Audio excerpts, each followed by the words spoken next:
تو اب میں بلا تاخیر سٹیج کے اوپر مائک کے اوپر دعوت دے رہا ہوں آج کے اس محفل پاک کے مہمان خصوصی یعنی اس جامعہ مسجد کے خطیب حضرت علامہ مولانا نوید انجم صاحب فاضل دارالعلوم محمدیہ غوثیہ بیرا شریف جامعہ مسجد فاطمہ الزہرا کے خطیب آپ تشریف لائیں اور اپنے خیالات کا اظہار فرمائیں۔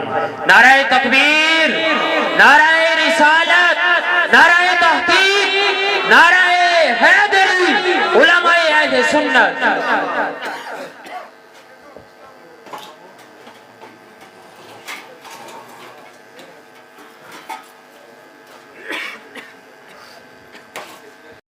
وسلموا تسلیما۔ اللہم صلی علی سیدنا و اصحاب سیدنا و ازواج سیدنا و مولانا محمد کما تحب و ترضى۔ الصلاة والسلام علیکہ یا سیدی یا رسول اللہ وعلا آلکہ و اصحابکہ یا سیدی یا جد الحسن والحسین۔ میرے انتہائی عزتوں کے لائق سامعین ذی وقار میرے بزرگوں، بھائیوں اور نوجوان ساتھیوں، سٹیج پر بیٹھے ثناخان مصطفیٰ اور پنڈال میں بیٹھے تمام ہی احباب، انتہائی عزتوں کے لائق ہے کہ جو اس پروگرام کے اندر شامل ہوئے۔ محترم سامعین، اس سے پہلے ذکر کی محفل بھی ہو رہی تھی، نعت بھی ہو رہی تھی۔ ایک اٹل حقیقت ہے، دنیا کے اندر کوئی بھی انسان موت سے انکار نہیں کر سکتا۔ لوگوں نے رب کا انکار کر دیا، اللہ کا انکار کر دیا، لیکن آج تک کوئی آدمی موت کا انکار نہیں کر سکا۔ یہ ایک ایسی حقیقت ہے کہ اس سے کوئی بھی آدمی انکار نہیں کر سکتا۔ ہر انسان نے مرنا ہے اور یہ بات حقیقت ہے۔ دنیا کے اندر انسان آتا ہے اور واپس اپنے نمبر پر چلا جاتا ہے۔ انسان سینکڑوں لوگوں کے جنازوں کے اندر شرکت کرتا ہے، لیکن جب وہ اپنے گھر میں اپنے کسی عزیز، اپنے کسی فیملی ممبر یا اپنے باپ یا اپنی والدہ یا اپنے بہن بھائیوں کے جنازے میں جب وہ شرکت کرتا ہے تو اس وقت اس کو اس درد کا پتہ چلتا ہے۔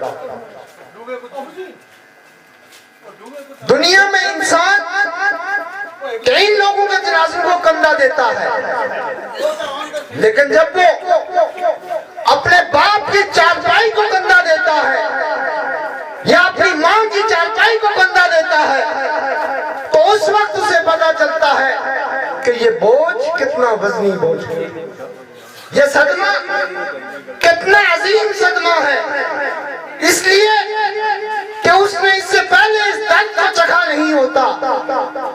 وہ لوگوں کے جنازوں میں تو شرکت کرتا ہے، ماؤں، بہنوں، بھائیوں، مردوں کے جنازوں میں شرکت کرتا ہے، لیکن جب وہ اپنے کسی گھر والے کے جنازے میں شرکت کرتا ہے تو اس وقت اس کو پتہ چلتا ہے کہ ہاں آج تو میری ساری دنیا ہی اجڑ گئی، آج تو میری ساری شفقتیں مجھ سے بچھڑ گئی، آج تو مجھ پر وہ جو سایہ تھا وہ سایہ آج اجڑ گیا، وہ جو میرے ارد گرد ایک حصار تھا وہ آج حصار ٹوٹ گیا، وہ فصل کے ارد گرد جو بار تھی آج وہ بار ختم ہو گئی۔ اس وقت انسان یہ سوچتا ہے کہ ہاں آج میں تنہا رہ گیا، آج میں دھوپ کے اندر उस धूप का सामना खुद कर रहा हूँ, जिस धूप के अंदर जो वालिद किरामी जो साया है दरख्त की तरह, एक सायादार दरख्त की तरह जो मुझे साया बर्दाश्त करते थे, आज वो साया मुझसे रूठ गया, आज वो साया मुझसे छिन गया। तो मोहतरम सामीन, मौत एक अटल हकीकत है। इसाले सवाब की मजलिस के अंदर आप सब लोग शरीक हैं, तो इसाले सवाब की मजलिस के अंदर जो आने का पहला मकसद होता है वो ये होता है कि जिस आदमी के लिए इसाले सवाब की महफिल है उसके लिए दुआ की जाए। जो पहला मकसद है वो क्या है कि मरने वाले की रूह के लिए दुआ की जाए, उसके दराजात की बुलंदी के लिए दुआ की जाए। इसलिए कि अल्लाह रब्बुल इज्जत इरशाद फरमाते हैं कि जो बंदा मुझसे मांगता है मैं अपने उस बंदे से बहुत खुश होता हूँ, और जो बंदा मुझसे नहीं मांगता, तकब्बुर की वजह से मुझसे नहीं मांगता, मैं उससे नाराज हो जाता हूँ। और जो मुझसे मांगता है तो मैं उससे जब रब होने के साथ साथ मैं उसके ऊपर बड़ी करम नवाजी करता हूँ और उसको अता करता हूँ। मांगने का जो तरीका है वो रब ताला ने हमें बता भी दिया। अल्लाह ताला ने मांगने के लिए कोई वक्त मुकर्रर नहीं किया, अल्लाह ताला ने कोई दिन मुकर्रर नहीं किया, अल्लाह ने कोई टाइम मुकर्रर नहीं किया। हम किसी दुनियादार से मुलाकात का टाइम लेते हैं तो पहले जब वो 2-4 जब वो वहां पर चक्कर लगाते हैं और फिर वहां मुलाकात का वक्त मिलता है, और फिर उसके बाद जो टाइम मिलता है उस टाइम के अंदर जाकर हमने अपनी बात करनी होती है। लेकिन अल्लाह रब्बुल इज्जत की जात वो मेहरबान जात कि जिसने कोई टाइम मुकर्रर नहीं किया, कहा सुबह के वक्त मांगो, दिन के वक्त मांगो, शाम को मांगो, जिस समय मेरा बंदा मुझसे मांगेगा मैं उसको अता करूंगा। तो पहला मकसद इस इसाले सवाब की मजलिस में आने वाले का ये है कि वो जब वो मरने वाले को के दराजात की बुलंदी के लिए दुआ करे। और जो दूसरा मकसद होता है वो ये होता है ये सारे सवाब की मजलिस के अंदर आने का कि वो पसमानदगान से इजहार ताज़ियत करे। इजहार ताज़ियत, यहाँ हम सब लोग मौजूद हैं। अब जब वो किबला हाजी रफीक साहब अल्लाह ताला उनकी मग़फ़िरत फरमाए, उनका विसाल हो चुका, लेकिन आज यहाँ हम जो जमा है हमारा मकसद क्या है कि उनकी आल औलाद के साथ इजहार यकजहती करे और इजहार ताज़ियत करे। हुजूर नबी करीम सल्लल्लाहु अलैहि वसल्लम का सुन्नत अमल क्या है, एक हदीस मुबारक आपके सामने रखता हूँ। हज़रत मुआज़ रज़ी अल्लाह ताला अन्हु हुजूर नबी पाक सल्लल्लाहु अलैहि वसल्लम की बारगाह में आते हैं और आकर कहते हैं तखिरनी या रसूल अल्लाह सल्लल्लाहु अलैहि वसल्लम, या अल्लाह के नबी मुझे पाक कीजिए।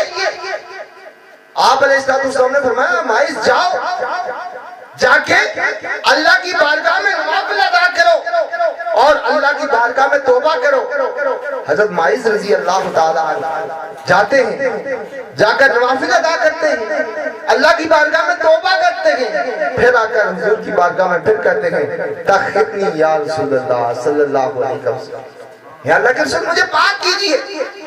फिर आपने यही कहा कि जाओ जाकर नमाज अदा करो और तौबा तायब करो।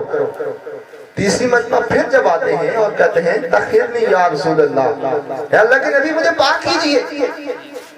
आका करीम सल्लल्लाहु अलैहि वसल्लम ने फरमाया मिम्मा उतखिरुका, किस चीज से?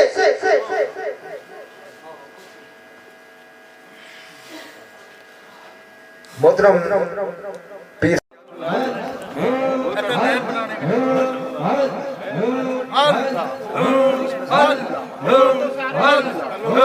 Hal